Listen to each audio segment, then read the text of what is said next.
So, you're trying to grow your YouTube channel. You've tried tons of hacks from YouTube gurus who are really just trying to sell you a course, but none of this stuff is really working. All these fancy tactics might be good advice, but here's the thing. YouTube is all about the basics. I've studied dozens of the fastest growing YouTubers and how they blew up, and I've created this step-by-step guide to the basics that got them to where they are. Any idiot like me can follow this advice and win on YouTube. Let's start right now with the big idea. The big idea is the most important part of any YouTube video. So to make it simple, the big idea is literally the topic of the video. You have to have an interesting topic that people are actually interested in so that they will click on your video. I'm telling you right now, this is not hard at all. It's so overcomplicated by literally everybody. The easiest way to get the best ideas that people will click on is to determine who you're making these videos for in the first place. You have to determine your target audience. Just think about the way that you watch YouTube. When you scroll through your homepage on YouTube, you're going to have a bunch of different videos from a bunch of different people,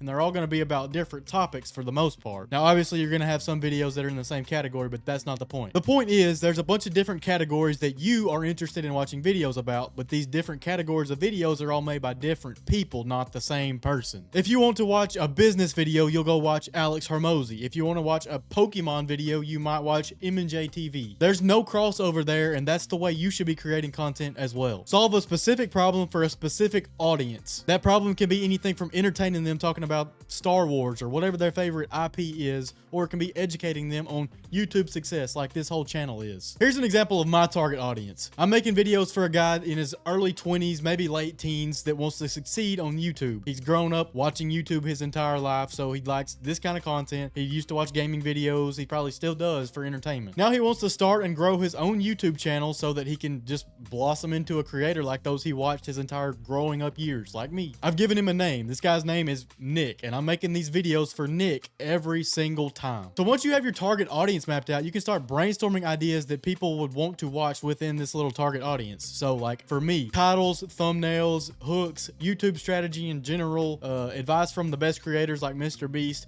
All of these are different little topics that I can talk about within this niche for this target audience. Brain dump literally all of that on a piece of paper or in a Google Doc or something like that. Then it's time to go on the hunt. You're going to look for outliers. So what exactly are outliers? I talk about this in literally every single video on this channel. Outliers are videos that perform extremely well when compared to the average views of that channel. So like if that channel has 10,000 views on most of their videos and they get 1 million, that's an outlier. Or if they get 100 and they get 1,000, it's still an outlier. The higher the outlier multiplier, the more of an outlier it is for that channel. So how do you find these, you might ask? Well, I have a great tool for you named vidIQ. vidIQ is a free Chrome extension that you can download at the link in the description if you want to, or just search it up on Google. I don't care. It's free. Download that to your computer, start scrolling through your YouTube homepage and looking at these little outliers by the titles and thumbnails of each and every video. When you see high number outliers, I suggest that you screenshot these things and throw them in a swipe file. When you do this, you have the title and you have the thumbnail right there that you can go scroll through all these different outliers at any point in time forever. I actually have my own swipe file of outliers that I do this with whenever I go through and search YouTube. So if you want that, I'll put it at the link in the description. So what exactly are you going to do with these outliers now? I'm about to tell you how you can use these frameworks to build your titles and thumbnails, but we're also going to use them to build your hooks later on. So stick around for that. When you find these outlier videos, you can kind of start going through them and determining which one you think might work in your niche. Maybe it hasn't been done yet or something like that. What I want you to do is to break up the title into what I like to call the subject or the topic of the video and the intrigue factor. All right, here's a perfect example of a video I saw earlier today. It's titled, "What is the worst job in history?" So to break this title up, you have to figure out what the subject is and what the intrigue factor is. The intrigue factor is pretty much what makes the title unique. It's the way that the subject is framed. The subject of this video is obviously the worst jobs in history. The intrigue factor, or how these worst jobs are framed, is literally what is the worst blank in history. You could make tons of other videos following this same framework. What is the worst house in history? That's a dumb one, but what is the worst business in history? There's literally whatever you want to think of.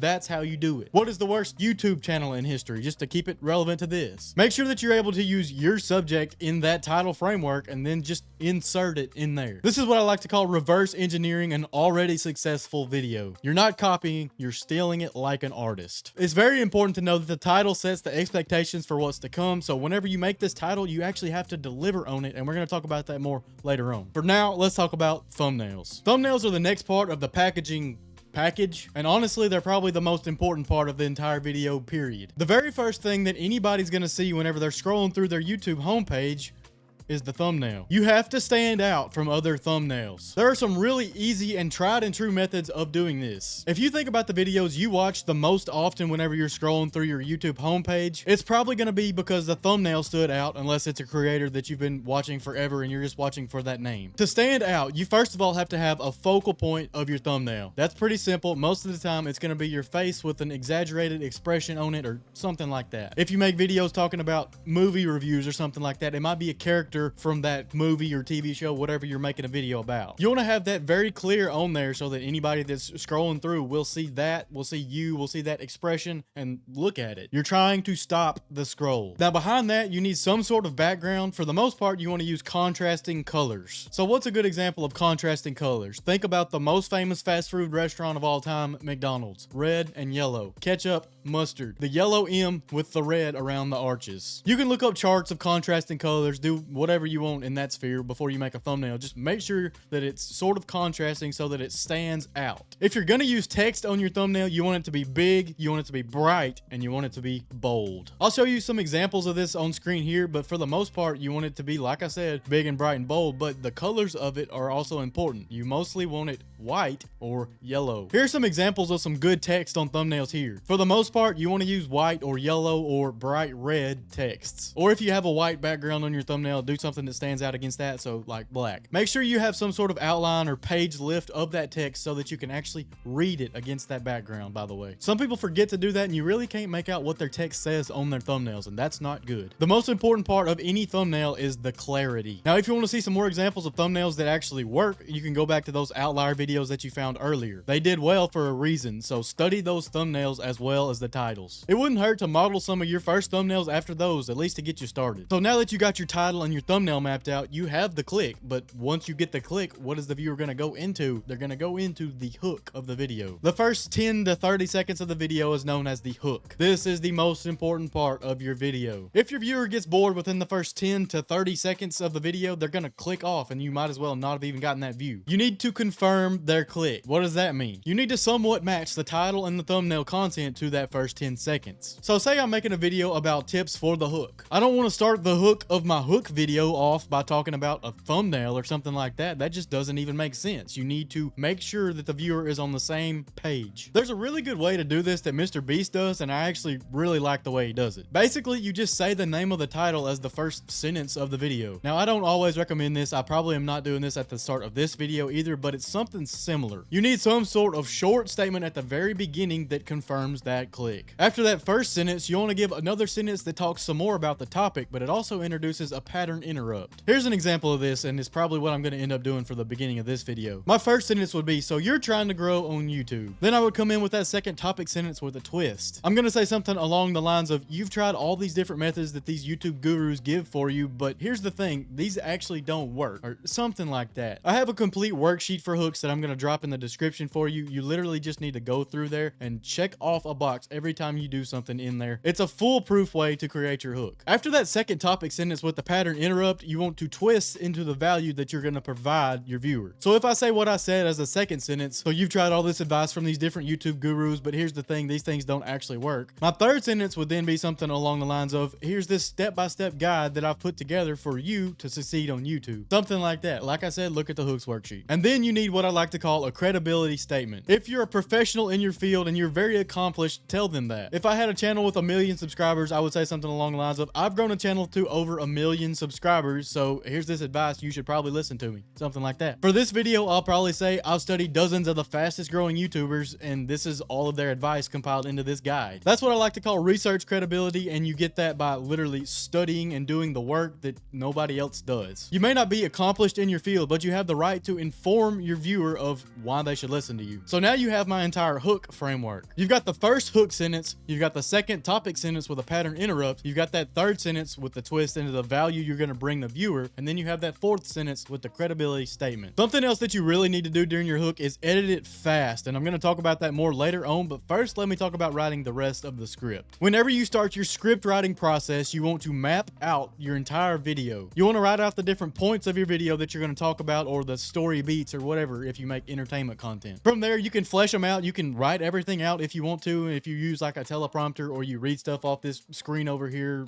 something like that. What I like to do the best is to just write down my points and then riff off of them because I know a lot about my topic. But if you're not an expert, you should write them down. I have another channel like that. It's actually an iceberg channel, sort of like Wendigoon. But anyway, that's neither here nor there. All right, so now you have all your different points either mapped out or fleshed out if you do it that way. From there, you want to write many hooks that will keep your viewer engaged until the next segment. What does that mean? About 30 seconds ago or so, I said that you need to edit your hook faster, and we're going to talk about that more later on after script writing. That's a mini hook. That keeps your viewer more excited about that segment that's after the next one, so they realize they need to stay through this next one and then get to the next one. You know what I'm saying? There are tons of different ways to do this. If you watch a Mr. Beast video, everything moves quickly and he tells you about different storylines that are going to happen, something like that. Script writing is really not that hard, especially if you just outline your points, but if you flesh them out, it might be the most time-consuming thing that you actually do. At the very end of your script, you're going to write your outro or your call to action. We're going to talk about that here in a minute, but to completely understand the call to action section of this video, you're going to need to watch this next segment, which is the retention-based editing segment. See what I did there? Retention-based editing is not necessary, but it's one of the best things that you can do for your channel. The whole gist of this entire strategy is to cut out the dead points of your videos. So if I'm talking right here,